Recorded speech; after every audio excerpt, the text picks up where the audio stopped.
Halo semuanya, kembali lagi ke dalam materi hukum perbankan.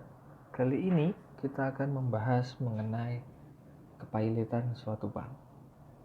Sebelum kita membahas lebih lanjut, kita perlu untuk mengetahui apa dasar hukum dari kepailitan itu sendiri. Kepailitan diatur dalam Undang-Undang Nomor 37 Tahun 2004 tentang kepailitan dan penundaan kewajiban pembayaran utang.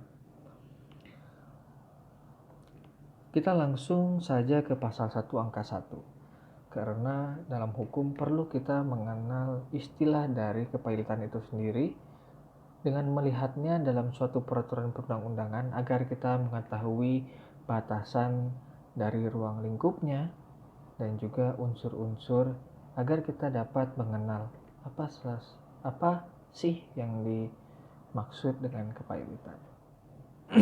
Kepailitan adalah sita umum atas semua kekayaan. Anda garis bawahi semua kekayaan debitor pailit yang pengurusan dan pemberesannya dilakukan oleh kurator di bawah pengawasan hakim pengawas sebagaimana diatur dalam undang-undang ini. Jadi, ketika kita membahas kepailitan, maka kita akan memasuki proses yang namanya pengurusan dan pemberesan aset. Nah, dalam hal kepailitan, pengurusan dan pemberesan aset tersebut dilakukan oleh kurator. Namun, apabila dalam likuidasi atau yang bisa juga dikenal dengan pembubaran perusahaan, itu pengurusan dan pemberesannya dilakukan oleh likuidator. Apa perbedaannya? Perbedaannya adalah apabila likuidator melakukan pemberesan itu dikarenakan bubarnya perusahaan, sedangkan kepailitan dilakukan pemberesannya oleh kurator karena perusahaan tersebut pailit.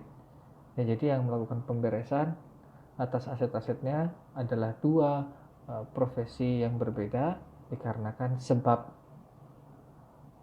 Yang pertama sebabnya adalah pailit, yang kedua tadi likuidator sebabnya adalah bubar.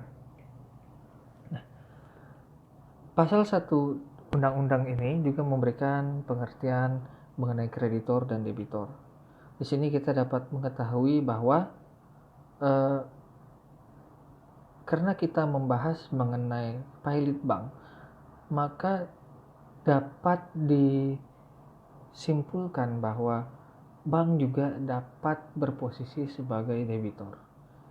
Kalau kemarin kita membahas mengenai penyelesaian kredit bermasalah, kita akan melihat bank sebagai kreditor. Namun apabila kita melihat hubungan antara bank dengan nasabah penyimpan, maka sebenarnya bank berposisi sebagai debitor. Kenapa? Karena bank setiap saat harus siap apabila nasabah penyimpan ingin menarik dananya kembali, baik sebagian ataupun seluruhnya. Jadi posisi bank dengan nasabah penyimpan adalah debitor. Yang dana nasabah penyimpan tadi ternyata disalurkan oleh bank ke nasabah debitor peminjam dengan fasilitas kredit ataupun pembiayaan syariah. Nah, terkadang seperti yang Anda lihat banyak sekali kredit bermasalah dan ternyata masalah kredit tersebut tidak dapat diselesaikan oleh bank tersebut, berakibat dana yang sudah disalurkan oleh bank tadi tidak dapat kembali kepada bank, dan otomatis karena dana tadi berasal dari nasabah penyimpan, bank tidak dapat mengembalikan dana tadi kepada nasabah penyimpan. Akibatnya bank dapat dimohonkan untuk dipailitkan.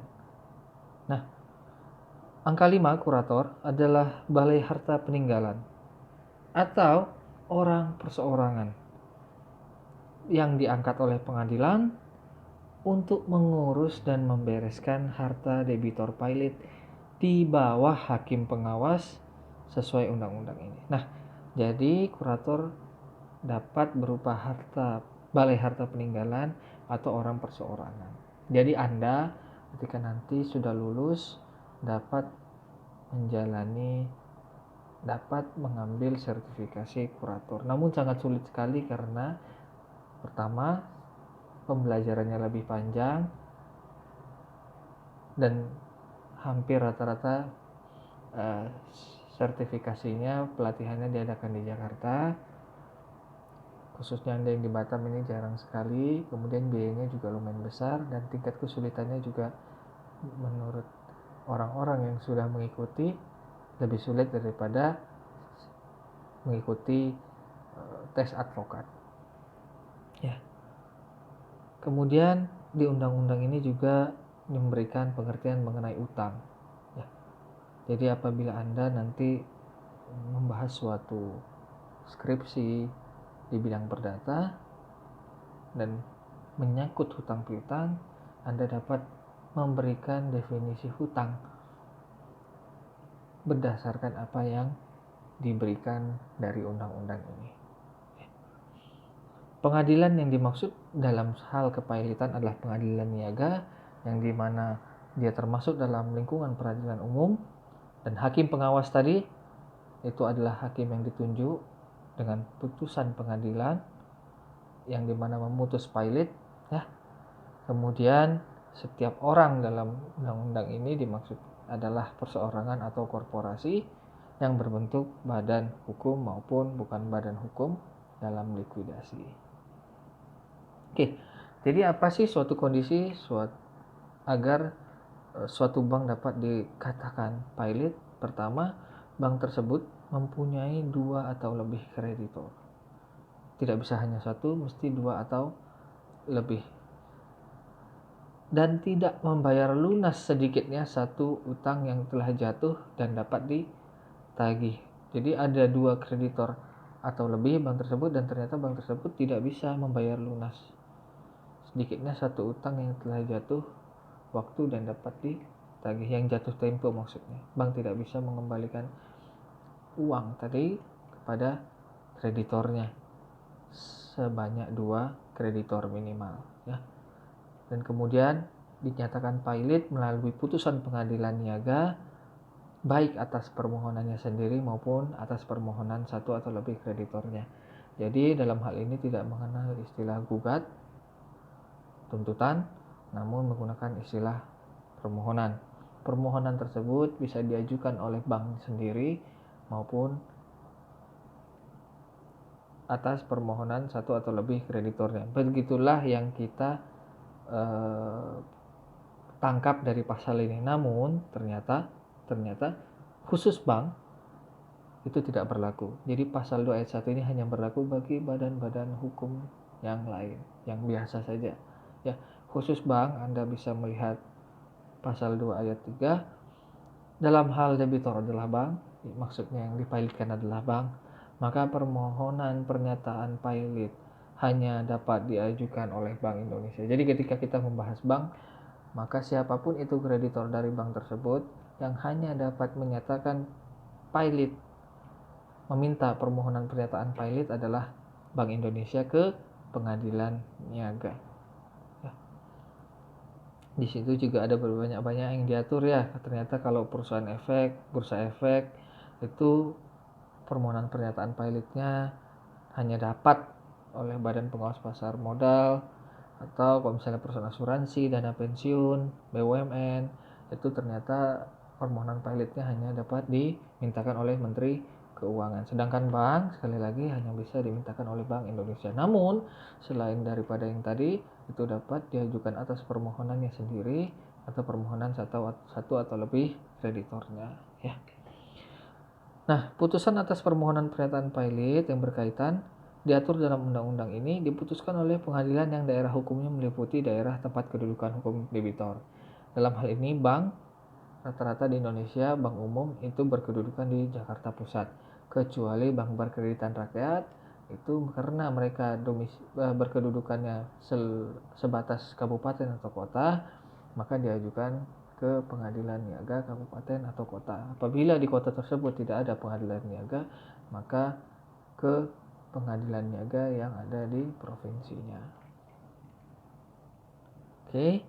Nah, Kemudian Anda lihat pasal 3 angka 5. Dalam hal debitur merupakan badan hukum, tempat kedudukan hukumnya adalah sebagai dimaksud dalam anggaran dasarnya. Nah, mengenai bank, maka bank itu badan hukumnya adalah PT dan koperasi.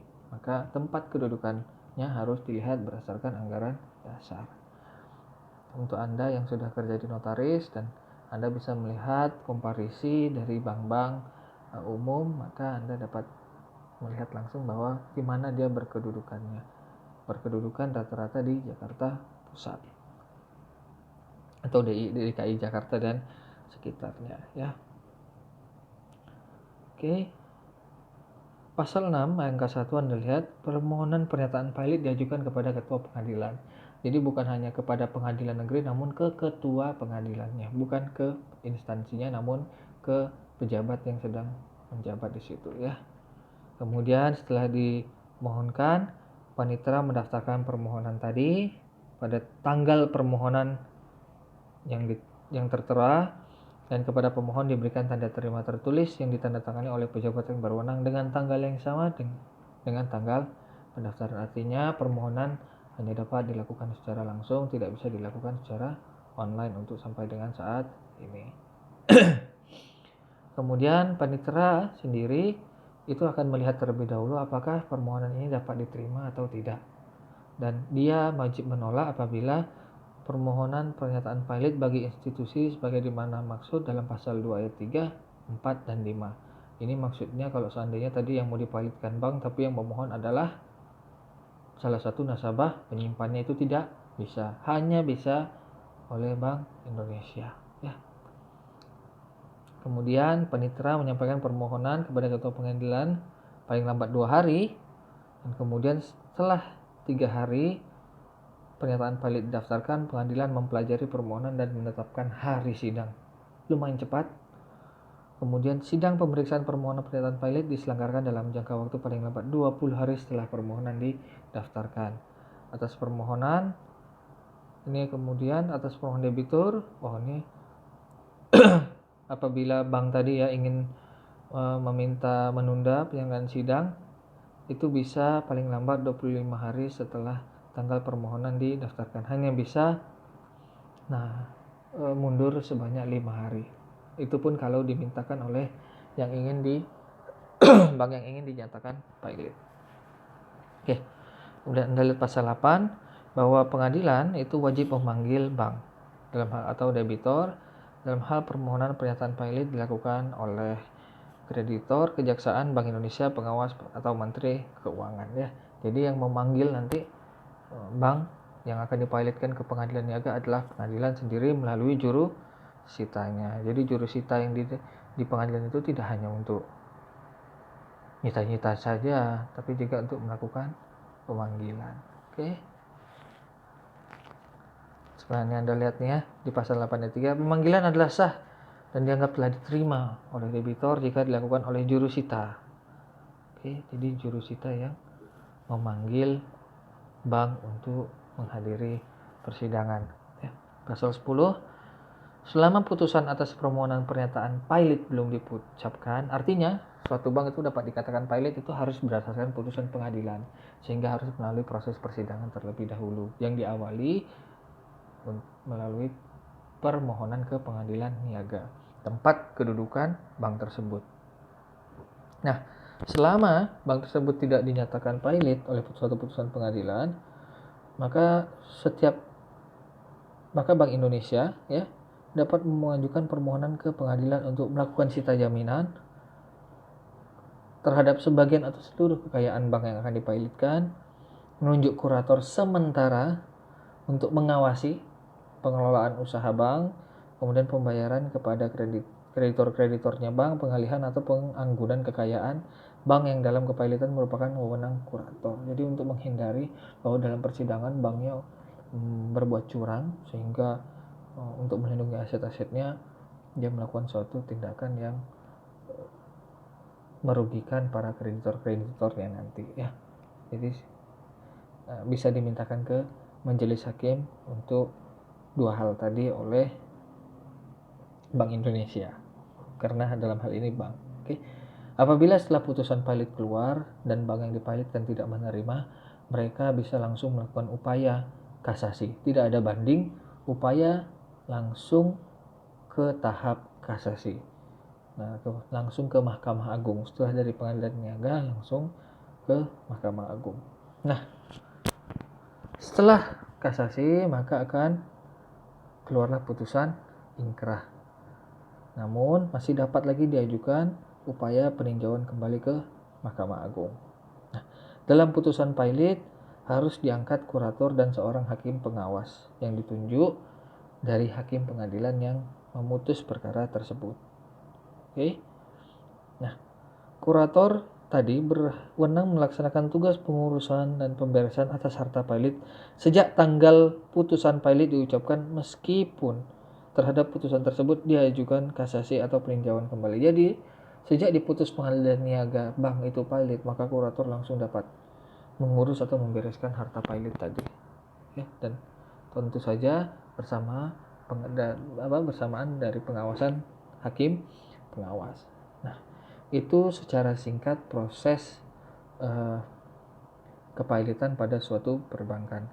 Jadi pemberesan aset, pemenuhan, pembayaran hutang-hutang bank tadi yang dipilotkan itu dilakukan oleh kurator. Jadi nanti kurator itu akan memilah ini mana dulu yang harus dibayar, ke kreditor mana dulu yang harus dibayar, mana yang didahulukan, mana yang preference atau biasa kita kenal separatis juga dalam beberapa literatur, mana yang nanti dibelakangkan, biasanya ini konkuren. Tapi yang dibelakangkan tidak selalu konkuren, bisa jadi itu disebabkan karena dia mendapatkan aset tersebut merupakan jaminannya tapi hanya melalui jaminan umum atau jaminan yang dia dapatkan tanggalnya tidak lebih lama dari yang lainnya. Jadi apabila suatu kreditor mempunyai hak preference, maka siapa yang didahulukan itu berdasarkan tanggalnya. Siapa yang mendapatkan hak jaminan tersebut terlebih dahulu, ya. Jadi berbeda dengan likuidasi yang asetnya dibereskan melalui proses pembubaran perusahaan, namun kepilotan melakukan pemberesan atas aset-asetnya itu berdasarkan putusan pengadilan. Itu saja untuk materi mengenai kepilotan bank. Sekian, terima kasih. Sampai jumpa.